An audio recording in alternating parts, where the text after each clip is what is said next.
하나님께서는 하나님의 나라를 이 땅에 이루어 가시면서 시대마다 하나님의 나라의 인재를 길러 사용하십니다. 교회는 하나님의 나라의 인재를 기르는 장소입니다. 그래서 하나님의 인재를 기르는 방법을 배워야 합니다. 오늘부터 하나님 나라의 인재라는 주제로 말씀을 나누면서 은혜를 나누겠습니다.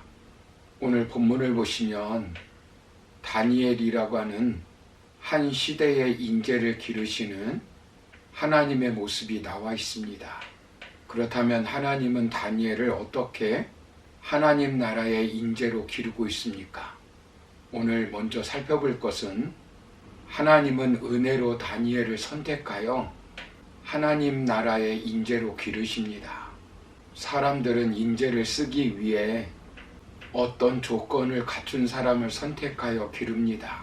정경련은 삼성전자, LG전자, SK텔레콤, 현대자동차 등 국내 굴지의 11개 기업의 인사 담당자들을 대상으로 기업이 원하는 인재상을 조사했는데 주요 요건의 공통점은 4가지였습니다.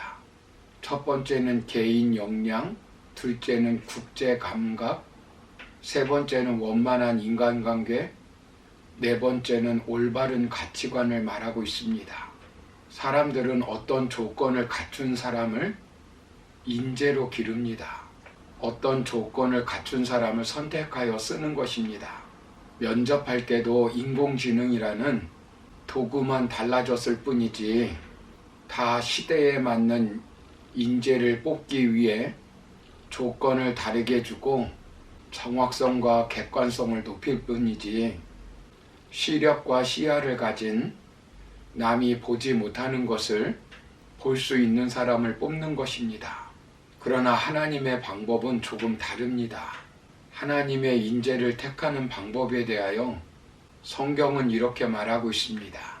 고린도전서 1장 27절 이하를 보시면 그러나 하나님께서 세상에 미련한 것들을 택하사 지혜 있는 자들을 부끄럽게 하려 하시고 세상에 약한 것들을 택하사 강한 것들을 부끄럽게 하려 하시며 하나님께서 세상에 천한 것들과 멸시받는 것들과 없는 것들을 택하사 있는 것들을 폐하려 하시나니 이는 아무 육체도 하나님 앞에서 자랑하지 못하게 하려 하심이라 라고 말씀합니다.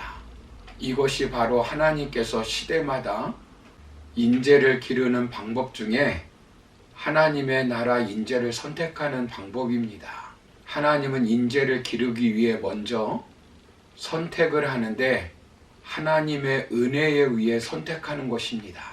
다니엘을 보십시오. 어떻게 나라가 망하고 자신의 나라를 망하게 한 그 나라의 포로로 잡혀가 그 나라에서 하나님의 인재로 쓰임받게 되었습니까? 당시 다니엘의 시대는 민족의 위기를 당하는 시기입니다.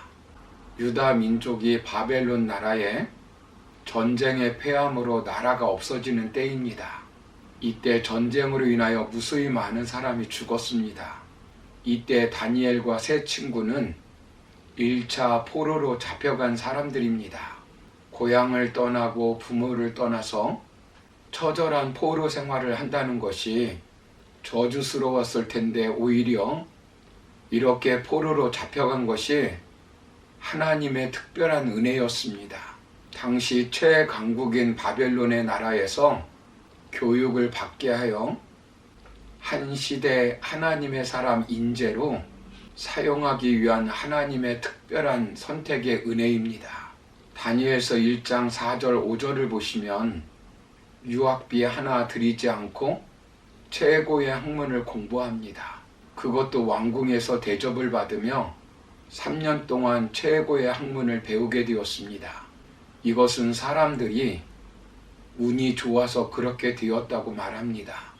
그러나 하나님은 운이 아니라 은혜라고 말씀합니다. 하나님께서 은혜를 베풀어 주어서 그렇게 된 것입니다.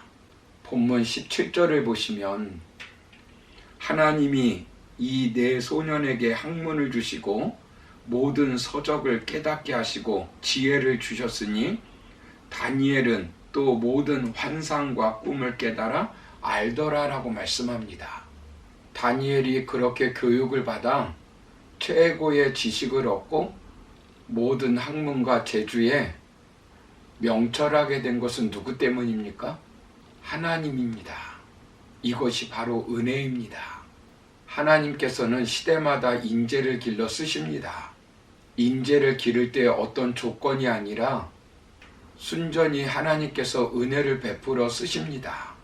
다니엘은 정권은 바뀌어도 계속해서 총리로 하나님 나라를 위해서 쓰임받는데 다니엘에 대해서 하나님은 이때 무엇이라고 말씀합니까? 다니엘서 9장 23절을 보시면 곧 네가 기도를 시작할 즈음에 명령이 내렸으므로 이제 네게 알리러 왔느니라. 너는 크게 은총을 입은 자라. 그런즉 너는 이 일을 생각하고 그 환상을 깨달을지니라 라고 말씀합니다. 다니엘은 큰 은총을 입은 자라는 것입니다. 격변하는 시대에 하나님 나라의 인재가 되기 위해서는 하나님께 은총을 입어야 합니다. 한 시대가 마감하고 하나님 나라의 새로운 시대에 주인공으로 사용하신 노아를 생각해 보십시오. 세상이 죄악으로 가득 찼습니다. 사람들은 무슨 홍수가 오느냐고 결혼하여 잘 먹고 잘 살 때였습니다. 그때 하나님은 노아를 한 시대의 인재로 길러 사용하십니다. 노아가 대단한 사람 같지만 그렇지 않습니다. 노아가 홍수 가운데 구원받고 첫 번째 한 일이 무엇입니까? 포도나무 심고 포도주에 취해 벌거벗고 잠을 잔 사람입니다. 가나안이 그것을 보고 동생들에게 말했다고 해서 아들을 저주한 사람입니다. 950세까지 살면서 홍수가 있기 전 120년 동안 전도했지만 겨우 자기 가족밖에 구원시키지 못했습니다. 그런데 하나님께서는 그와 같은 사람을 왜 인재로 길러 사용했습니까? 하나님의 은혜라고 말할 수밖에 없습니다. 창세기 6장 8절을 보시면 그러나 노아는 여호와께 은혜를 입었더라 라고 말씀합니다. 오늘날도 마찬가지입니다. 인공지능 로봇이 나올 것이라고 예전부터 사람들은 말했습니다. 그때는 공상과학 같았습니다. 영화에나 나오는 이야기였습니다. 그런데 그런 시대가 도래하고 있습니다. 예수님께서 재림하신다고 말씀하셨습니다. 요한계시록에는 환경재앙이 임할 것을 예고하고 있습니다. 그러나 사람들은 믿지 않습니다. 하나님의 은혜가 있어야 살아남을 수 있습니다. 예수님께서 재림하실 텐데 그때 구원을 받으려면 은혜를 입어야 합니다. 은혜를 받지 못한 사람들은 다 지옥 형벌을 받게 되어 있습니다. 하나님께 선택받은 아브라함을 생각해 보십시오. 우상장사의 아들입니다. 아내를 2번이나 속인 사람입니다. 첩을 통해서 이스마엘을 낳고 첩과 아내가 다투니까 그것 조정하지 못하고 자식을 추방한 사람입니다. 하나님께서 은혜로 택하여 믿음의 조상으로 만든 것입니다. 아브라함은 창세기 18장 3절에서 이르되 내 주여 내가 주께 은혜를 입었사오면 원하건대 종을 떠나 지나가지 마시옵고라고 고백하고 있습니다. 사랑하는 성도 여러분, 오늘날 혼탁한 이 시대에 참으로 믿음을 보겠느냐고 말씀하신 말씀이 이루어지고 있는 시대에 하나님의 나라의 백성이 되는 것 자체가 하나님이 은혜를 주셔야 합니다. 에베소서 2장 8절을 보시면 너희는 그 은혜에 의하여 믿음으로 말미암아 구원을 받았으니 이것은 너희에게서 난 것이 아니요 하나님의 선물이라고 말씀합니다. 혼탁한 이 시대에 하나님의 나라의 인재로 쓰임받기 위해서는 은혜를 입어야 합니다. 자녀들이 하나님 나라의 인재로 쓰임받기 위해서는 은혜를 구해야 합니다. 그러므로 한 시대 하나님 나라의 인재로 쓰임받은 다니엘처럼 하나님의 은혜를 입어 쓰임받는 저와 여러분들이 되시기를 주님의 이름으로 축원합니다. 감사합니다.